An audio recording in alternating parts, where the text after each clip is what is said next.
Today I'll show you how I configured my UVbox with the new 300-watt UV lamp with dimmer and 365nm wavelength, ideal for oil varnishes. If you see some strange things, it's because I recycled my old cabinet with UVA neon tubes and modified it to use the new lamp. I reused all the old systems, including the thermostat that trips once the temperature we set is reached. This is the hygrometer for checking the internal humidity and that activates or deactivates the humidifier according to the set parameters. This is the electrical panel with all the service switches. A clock to set on and off intervals, and the counter of the hours used. This is the dimmer connected to the lamp, and this is the dedicated socket of the lamp that is connected to the main switch. The master switch turns all connected systems on or off, allowing you to quickly start or stop all devices. This is the switch for the motor that turns the instrument.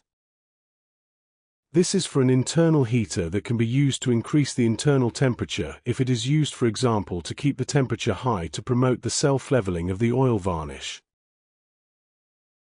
And this is the switch for the humidifier. These are the switches for the two previous series of tube lamps used now for the new lamp.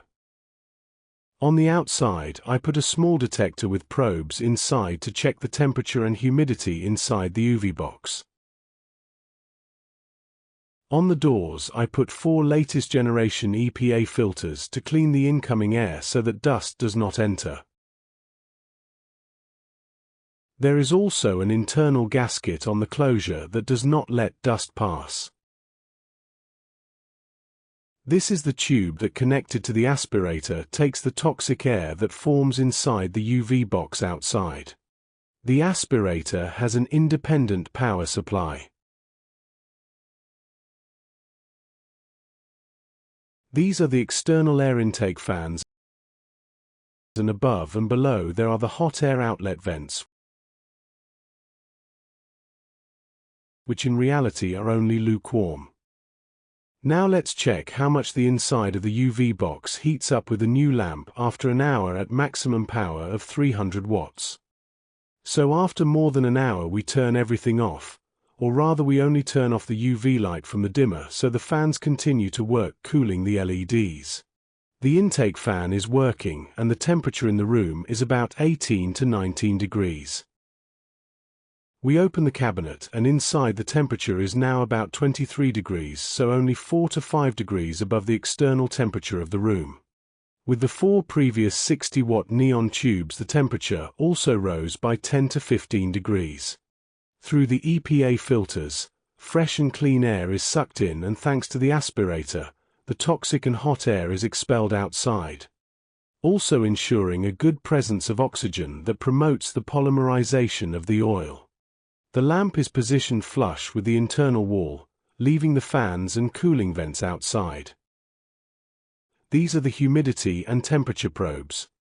These are the 2 probes connected to the system that turn off the lamp if it is too hot or if it is too humid or too dry. While these are the 2 probes of the display placed outside for a quick visualization of temperature and humidity inside the UVbox. We close the cabinet and turn the lamp back on from the dimmer, bringing it to the maximum power of 300 watts to continue the test. Second part of the test with the violin inside. The room temperature is 19-20 degrees. Inside the UVbox about 17 degrees. Humidity 31%. After an hour with the extractor and humidifier on, UV lamp at 100%, so 300 watts of power, and violin at 50 centimeters. The situation is as follows. Temperature rises to about 28 degrees, 8 degrees more than the room temperature. Humidity drops to 23%, which indicates to increase the intensity of the humidifier. The surface temperature of the instrument is about 30 degrees. A safe temperature anyway, since the violin will often be subjected to higher temperatures during its life. 30 degrees is also a good temperature to favor the fluidity of the oil varnish and self-leveling, but you can lower it by decreasing the power with the dimmer. But be careful, every UV box is different, every condition of use is different, so you have to do some tests. In these tests, maximum power was always used to check the limits, but the dimmer is a useful solution to balance and optimize the results without risk of damaging the instrument.